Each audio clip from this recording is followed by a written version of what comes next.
Hello student, science विषय के अंतर्गत आज हम अध्याय 3 धातु एवं अधातु का अध्ययन कर रहे हैं। तो बच्चों, सबसे पहले हमने यहाँ कुछ गुण ऐसे हैं जो धातुओं के हैं वो लिए हैं और कुछ गुण अधातुओं के लिए हैं। तो जैसा कि धातुओं से आप सभी परिचित हैं, आपने अपने रसोई घर में अलग अलग प्रकार की धातुओं से बने हुए बर्तनों को देखा होगा। जैसे हमारे जो लोटा है, गिलास है, कटोरी है, थाली है, ये प्राय स्टील धातु के बने हुए होते हैं। और जो कुकर है एल्यूमिनियम धातु का बना हुआ होता है। इस तरह से आपने पीतल के बर्तनों को देखा होगा। और जो हमारे पूजा के पात्र हैं वो तांबे के बने हुए होते हैं। कुछ बर्तन आपने जैसे कढ़ाई वगैरह है, ये आपने लोहे धातु के बने हुए देखे होंगे। कुछ कांस धातु भी पाई जाती है, कांच धातु के बर्तन भी होते हैं। और कुछ धातुएं जो है थोड़ी सी कीमती होती हैं, जैसे कि सोना है और चांदी है, तो इनका उपयोग आभूषण बनाने में किया जाता है। तो इस तरह से हमने धातुओं को अपने उसमें देखा हुआ है। यहाँ हम कुछ अन्य गुणों का अध्ययन कर रहे हैं। जो पहला गुण लिया है कठोरता, यानी प्राय आपने देखा है कि बर्तन कठोर होते हैं, यानी धातुओं में कौन सा गुण पाया जाता है? धातुएं कठोर होती हैं। लेकिन एक बात धातु ऐसी है, यानी एक धातु ऐसी है जिसमें कठोरता नहीं पाई जाती, वो हमेशा द्रव अवस्था में पाई जाती है। तो वो धातु है बच्चों पारा या मरकरी धातु हमेशा द्रव अवस्था में पाई जाती है। और धातुएं कठोर होने के साथ साथ ठोस होती हैं, यानी बहुत ही मजबूत होती हैं। लेकिन यहाँ हम देखेंगे कि लिथियम और सोडियम और पोटेशियम ऐसी धातुएं हैं जो कि मुलायम होती हैं। लिथियम, सोडियम और पोटेशियम धातुएं आने तो ये भी धातु के कठोरता के गुण का अपवाद है, क्योंकि प्राय सभी धातुएं कठोर होती हैं। पारा धातु द्रव अवस्था में पाई जाती है और लिथियम, सोडियम और पोटेशियम धातु ऐसी हैं जो कि मुलायम होती हैं, अति मुलायम होती हैं और इनको अपन चाकू से आसानी से इनको काट सकते हैं। तो धातुओं का पहला गुण हमने देखा कठोरता। दूसरा हम देख रहे हैं चमक, यानी धातुओं में चमक होती है। आपने देखा होगा कि जब घर में नए नए बर्तन आते हैं तो उनमें चमक हमको दिखाई देती है, लेकिन कुछ समय तक रखने के पश्चात ये ऑक्सीजन से क्रिया करती हैं और तो इन पर ऑक्साइड की परत जम जाती है। ठीक है, तो यानी इनकी चमक धीरे धीरे कम होती जाती है। लेकिन धातुओं का ये स्वाभाविक गुण होता है कि धातुओं में चमक होती है। ठीक है, तीसरा गुण बच्चों हम देख रहे हैं तन्यता का। तन्यता यानी तानना या खींचना, खींच के धातु को पतले तारों के रूप में बदलना। तो बच्चों, धातुओं में सोना धातु और चांदी धातु ऐसी धातु है जिसको हम पतले से पतले तारों के रूप में, वैसे तो तांबा है, एल्यूमिनियम है, इनको भी हम पतले तारों के रूप में खींच सकते हैं। तो धातुओं में तन्यता का यानी खींच के पतले तारों के रूप में धातुओं को बदला जा सकता है। और इसमें एक सोना धातु ऐसी धातु है कि 1 ग्राम सोने से लगभग 2 किलोमीटर लंबा तार बनाया जा सकता है। यानी सोना धातु है उसमें तन्यता का गुण सबसे अधिक पाया जाता है। तो आपने देखा होगा कि हमारे जो आभूषण हैं, तो आभूषणों पर जो डिज़ाइन रहती है, जैसे गले का हार वगैरह है या चूड़ी है, इनमें जो डिज़ाइनें रहती हैं तो बहुत ही बारीकी से, बहुत पतले पतले तारों से की जाती हैं। तो इनमें तन्यता का गुण पाया जाता है। अगला बच्चों हम देख रहे हैं आघात वर्धनीयता। आघात यानी ठोक के। तो धातुओं को हथौड़े से या अन्य किसी वजनदार चीज़ से ठोक के पतले रूप में बदला जा सकता है। यानी धातुओं को जितना ठोका जाता है उतनी ये पतली होती जाती हैं। तो पतली होके फैल के पसर के कुछ धातु आपने देखा होगा, जैसे हमारे घरों की छतों पर एल्यूमिनियम के चादर छाए रहते हैं, तो ये चादर एल्यूमिनियम धातु के बनते हैं। तो धातुओं में आघात वर्धनीयता का गुण पाया जाता है, यानी ठोक के इनको कूट कर पतले चादर के रूप में इनको बदला जा सकता है।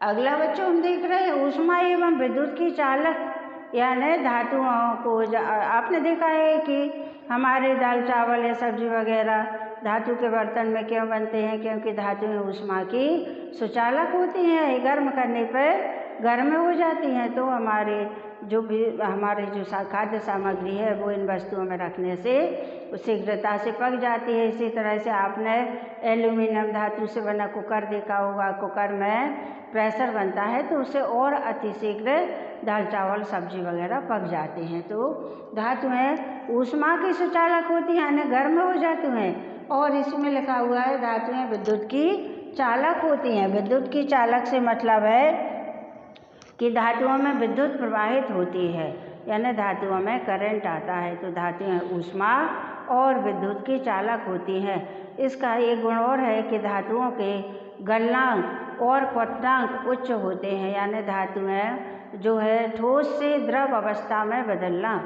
वो कहलाता है गलनांक।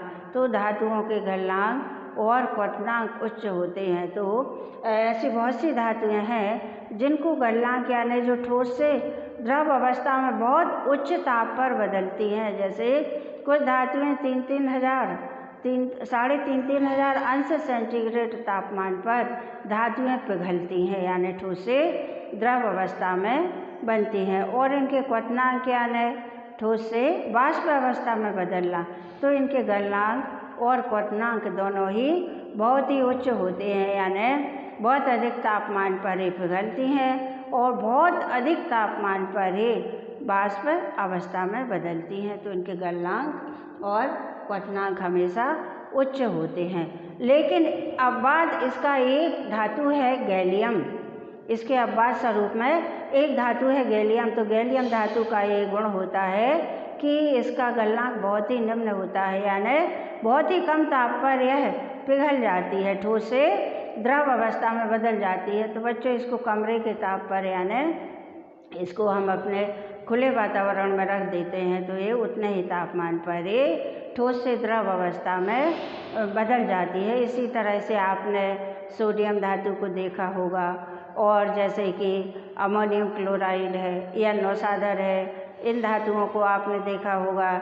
तो इन धातुओं का भी गुण रहता है। या फिर आपने एसीटोन को देखा होगा, एसीटोन जिससे जो कि नाखून पालिश को जो रिमूव करता है, छुटाता है। तो आपने एसीटोन धातु को देखा होगा, नौसादर को देखा होगा। ये धातुएं बहुत ही कम तापमान पर ठोस से सीधे वाष्प अवस्था में बदल जाती हैं, यानी कमरे के तापमान पर ही ये धातुएं ठोस से द्रव अवस्था या वाष्प अवस्था में बदल जाती हैं। तो बच्चों हमें धातुओं के कुछ सामान्य गुणों का अध्ययन कर रहे थे। अब हम देख रहे हैं अधातुओं के गुण।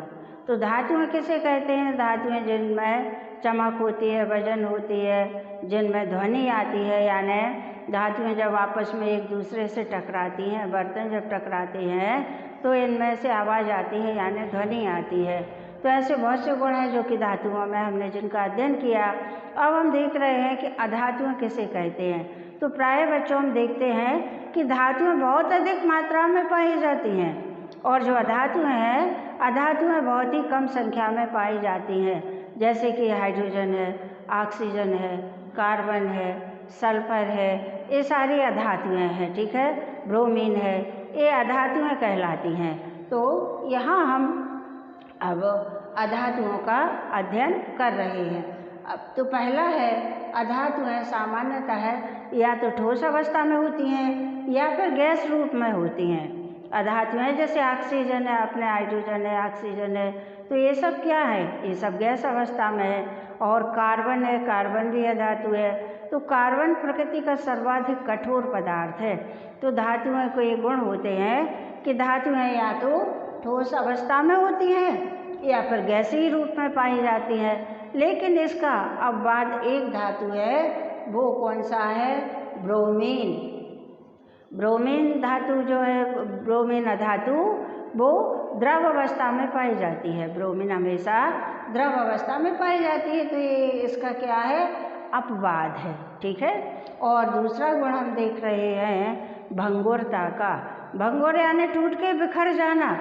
तो बच्चों आपने देखा है बर्तन जो हमारे हाथ से गिर जाते हैं या नीचे किसी कारण से गिर जाते हैं तो वो आसानी से टूटते नहीं हैं या बिखरते नहीं हैं। क्यों नहीं बिखरते? क्योंकि बर्तनों की सारी जो संरचना है, इसके क्रिस्टल है, बहुत मजबूती से एक दूसरे से चिपके हुए रहते हैं। लेकिन जो अधातुएं होती हैं तो अधातुएं कैसी होती हैं? ये भंगुर होती हैं। भंगुर यानी गिरने पर या ठोकर मारने पर या इन पर जब आघात किया जाता है तो ये टूटकर छोटे छोटे कणों के रूप में ये बिखर जाती हैं। तो बच्चों इस गुण को भंगुरता का गुण कहा जाता है। तो अधातुएं जो हैं वो प्रायः भंगुर होती हैं, यानी ठोकने से छोटे छोटे कणों के रूप में बिखर जाती हैं। अगला है बच्चों चमकहीनता। चमकहीनता यानी अधातुएं चमकीली नहीं होती। अधातुओं में जैसे आपने ऑक्सीजन है, हाइड्रोजन है, इन गैसों को देखा है, इनमें कहीं कोई चमक होती है? नहीं होती ना, क्योंकि ये तो गैसें हैं। तो अधातुओं में क्या चमक नहीं होती है। कार्बन को देखा जाए, कार्बन को तराशने के बाद हीरा जो है तो क्या है? हीरा किससे बनता है? हीरा कार्बन का ही तो अपर रूप है। लेकिन हीरे में चमक कब आती है? जब उसको बहुत तराशा जाता है, उसकी बारीकी से उसमें कटिंग की जाती है। तो यहाँ हम देख रहे हैं कि चमकहीनता यानी अधातुएं कैसी होती हैं? अधातुओं में चमक नहीं होती है। लेकिन इसका भी एक अपवाद है, यानी एक अधातु ऐसी है जो इस गुण के खिलाफ है, यानी उसमें चमक पाई जाती है, तो वो है आयोडीन। तो आयोडीन कैसी होती है? आयोडीन चमकीली अधातु है। ठीक है, अब आगे हम देख रहे हैं अधातुएं ऑक्साइड प्रदान करती हैं, यानी अधातुओं का जो गुण होता है कि अधातुएं ऑक्सीजन से अभिक्रिया करती हैं तो अधातु के ऑक्साइड बन जाते हैं, यानी अधातुएं ऑक्सीजन से अभिक्रिया करके ऑक्साइड प्रदान करती हैं। और इन्हीं ऑक्साइडों को जब जल में घोला जाता है, ये ऑक्साइड जल में घोलने पर जल से क्रिया करते हैं और जल से क्रिया करके क्या बनाते हैं? अम्ल बनाते हैं। तो बच्चों यहाँ पे हमने कुछ धातुओं के गुण देखे और कुछ अधातुओं के गुण देखे। तो कुछ गुण ऐसे हैं जो कि दोनों में एक दूसरे से अलग है। ठीक है, कुछ धातुएं द्रव अवस्था में एक आध धातु पाई जाती है, बाकी सभी ठोस पाई जाती हैं। यहाँ या तो सभी ठोस होती हैं या गैसें होती हैं।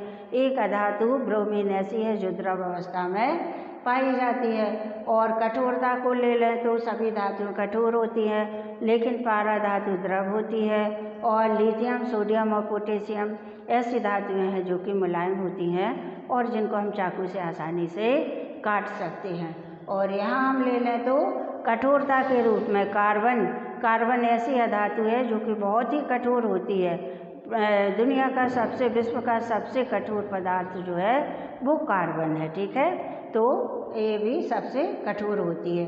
फिर अगला आता है तन्यता का गुण। तो धातुओं को तान के पतले तारों के रूप में बदला जा सकता है, जबकि अधातुएं कैसी होती हैं? अधातुएं भंगुर होती हैं। इनको ठोकने से ये छोटे छोटे कणों के रूप में बट जाती हैं। फिर अगला हमने देखा था आघात वर्धनीयता का, यानी धातुओं को ठोक ठोक के पतले रूप में इनको चादर के रूप में बदला जा सकता है, जबकि अधातुओं में आघात वर्धनीयता का गुण नहीं पाया जाता है। अगला हमने देखा था कि धातुएं ऊष्मा एवं विद्युत की सुचालक होती हैं, यानी धातुएं गर्म भी हो जाती हैं और धातुओं में करंट भी आता है। ठीक है, और इसमें हमने देखा था कि अधातुएं यानी गैसें होती हैं, तो ये गर्म भी नहीं होती हैं और इनमें बिजली यानी करंट भी प्रवाहित नहीं होता है। ठीक है बच्चों, अब हम देख रहे हैं कि धातुएं ऑक्सीजन से अभिक्रिया करती हैं तो धातु के ऑक्साइड प्रदान करती हैं। जब धातुएं ऑक्सीजन से अभिक्रिया करती हैं तो धातु के ऑक्साइड प्रदान करती हैं। ठीक है, और यहाँ अधातुएं भी ऑक्सीजन से अभिक्रिया करती हैं तो ये क्या करती हैं? ये भी ऑक्साइड प्रदान करती हैं, लेकिन जब इन्हीं ऑक्साइडों को जल में घोला जाता है तो ये अम्ल बनाते हैं। तो बच्चों इस तरह से हमने कुछ धातुओं अधातुओं के गुणों का यहाँ पे हमने अध्ययन किया था। ठीक है, अब हम आगे अध्ययन करेंगे